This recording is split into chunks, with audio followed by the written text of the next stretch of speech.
saya Rani Oriza Safitri dari kelas 11E. Di sini saya akan menjelaskan materi tentang regresi linier beserta contoh soalnya.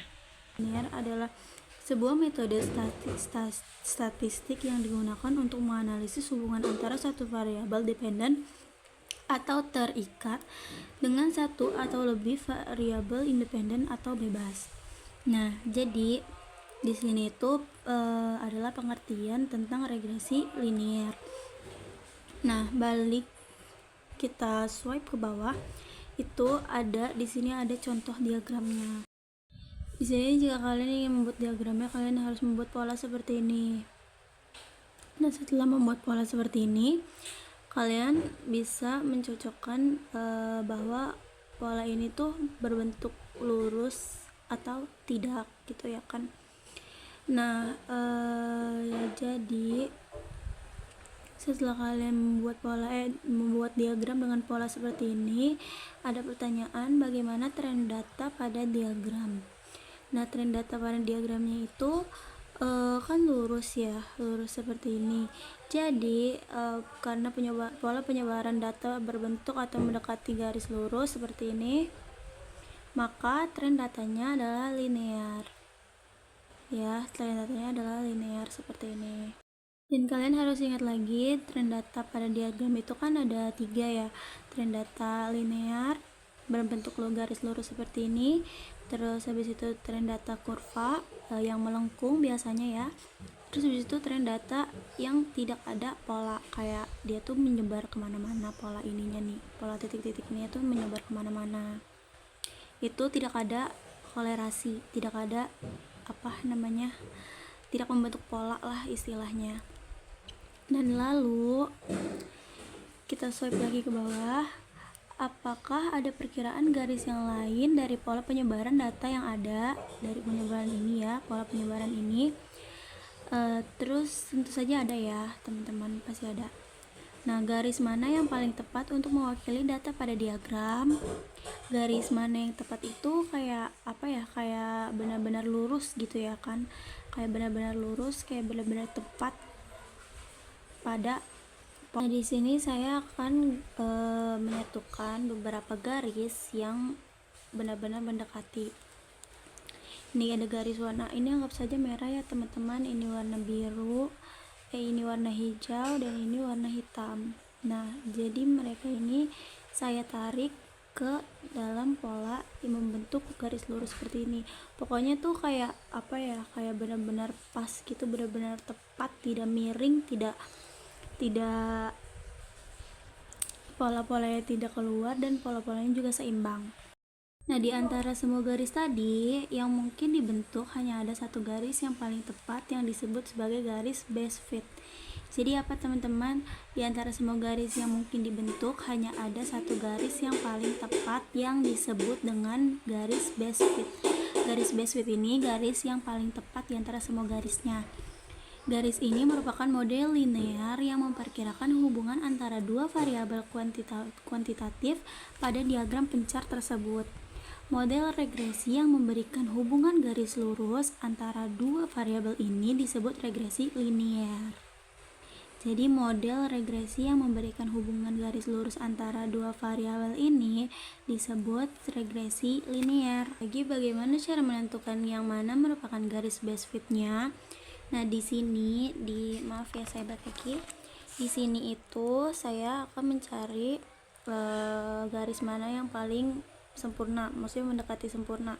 Nah, di sini saya ambil garis yang warna merah dan biru, karena yang hijau tadi tuh menurut saya kurang pas.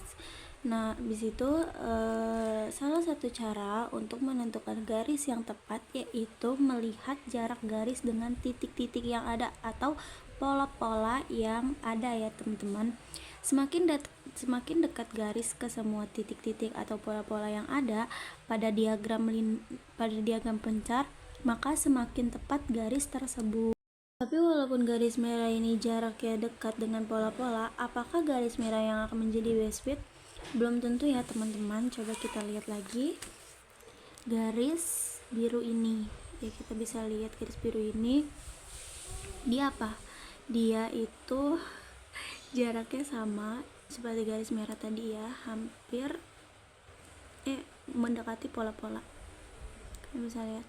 Tapi di sini kalian bisa bandingkan garis merah dengan garis biru itu. Garis biru itu lebih teratur ya polanya, ada yang di atas dan ada yang di bawah. Kalian bisa lihat kan daripada pola garis merah, teman-teman. Di sini tuh ada beberapa yang menjauh ya, lihat ini menjauh dan yang ini enggak.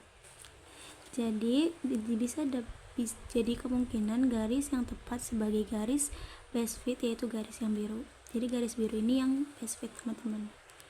Oke teman-teman, di sini saya akan menjelaskan contoh soal regresi linear. Soal nomor pertama itu diagram pencarian tepat untuk data pada tabel berikut adalah. Nah, di sini kalian itu sudah terdapat tabel seperti ini ya, antara x. Nah, di sini kalian cari-cari dulu. Terdapat beberapa pilihan A, B, C itu. Nah, kita bakalan cocokin dulu gimana sih caranya buat nyocokin ke diagram pencarian ini. Nah, di sini tuh 2 pasangannya 7. Ini kita lihat di angka 2 ini. Dia benar nggak sih pasangannya 7? Nah, benar ya, teman-teman. Nah, di sini ada juga di sini tuh duanya, di sini di x itu 2, ada 2, di y itu 7 sama 8. Nah, kita coba angka 2 ini kita cocokin 7 sama 8. Cocok ya, berarti ya cocok. Nah, oke. Nah, di sini itu berarti kita coba lihat. Kita lihat dulu di sini ada angka 1. Kita lihat angka 1. Kita lihat angka 1 di bagian 7. Ini cocok. Nah, berarti ini oke ya, teman-teman, karena duanya itu di angka 7 sama 8. Nah, coba kita lihat yang ini enggak, yang ini juga enggak. Berarti jawabannya yang A. Nah, kita lihat ke nomor 2 itu pola kolerasi pada diagram pencarian berikut ini adalah. Nah, kita lihat ini pola-polanya ya, berbentuk tren positif atau negatif, tren linear positif atau negatif. Nah, kita lihat. Tapi di sini itu trennya itu tidak membentuk apa-apa, tidak membentuk kurva atau tidak membentuk linear positif atau negatif ya. Jadi kita di sini dapat menyimpulkan bahwa tren ini itu kolerasi pada diagram pencarian itu tidak berpola. Nah, dilanjut saya akan menjelaskan tentang analisis kolerasi beserta contoh soalnya. Sebelum masuk ke contoh soal analisis kolerasi, saya ingin memberikan pengertian apa sih analisis kolerasi itu. Analisis kolerasi itu adalah metode statistika yang paling banyak digunakan.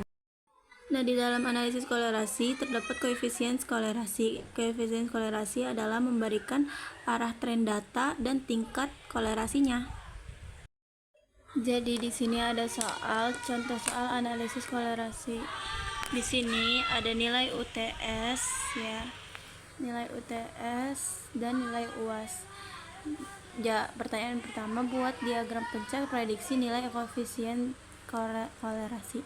Nah, gimana sih cara buat ininya? Cara buat ininya itu misalnya X, kita ikutin aja dari sini ya, teman-teman. Lihat, ikutin aja, pokoknya ikutin. Jadi di sini ada nilai ada contoh soal analisis kolerasi ya. Di sini ada nilai UTS dan nilai UAS. Dan pertanyaan pertama, buat diagram pencar prediksi nilai koefisien kolerasi. Apakah mendekati 0,1 atau minus 1? Nah, di sini itu ya, pertama-tama kalian buat sumbu Y dan sumbu X seperti ini. Nah, jadi kayak 67 terus pasangannya 80 itu sekitar yang ini. Terus 95 itu yang ini. 8076 itu yang ini. Seperti itu. Lalu di sini itu prediksi nilai koefisien kolerasi apakah mendekati 0,1 atau -1 ya. Menjawab pertanyaan yang pertama itu kalian harus memprediksi dengan gambar ya. Asal kalian tahu ini tuh terdapat tren seperti ini. Jadi dari bawah kiri ke atas. Jadi dikarenakan arah titiknya itu dari kiri bawah ke kanan atas, maka mendekati angka 1. Karena itu guys, karena trennya itu dari bawah kiri ke kanan atas. Nilai koefisien kolerasi R mendekati 1 karena arah naik dari kiri bawah ke kanan atas. Nah, dilanjut ke soal yang B. Hitung nilai R apakah sesuai prediksi berdasarkan diagram pencar yang mendekati angka 1.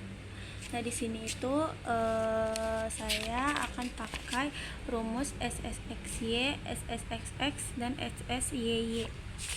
Nah, di sini kita membuat unsur-unsur atau di sini saya sudah membuat unsur-unsur atau menghitung mulai dari X, Y, X kuadrat, Y kuadrat hingga XY beserta sigmanya, penjumlahannya. Nah, di sini karena untuk mempersingkat waktu ya. Lalu di sini tuh ya, kita akan hitung dulu SSXY beserta rumus sigma XY dikurang sigma X kali sigma Y per atau dibagi N. N itu data. Sama dengan ini di sini itu sigma XY itu 46,738 dikurang 557 dikali 580 dibagi datanya ada 7. Dan di sini sama dengan 46,738 dikurang 46 151,43 sama dengannya yang dihasilkan dari ini jadi 586,57. Nah, lanjut ke SSXY itu rumusnya sigma X kuadrat dikurang XY kuadrat sama dengan dibagi N. Ini di sini X kuadrat sigma X kuadrat itu 45,291 dikurang 557 kuadrat dibagi 7 ya, maaf ini salah, ini 7 karena data sendiri itu 7 sama dengan 45,291 dikurang 44,321,29. Di sini sama dengan 45,291 dikurang 44 321,29 sama dengan 969,71.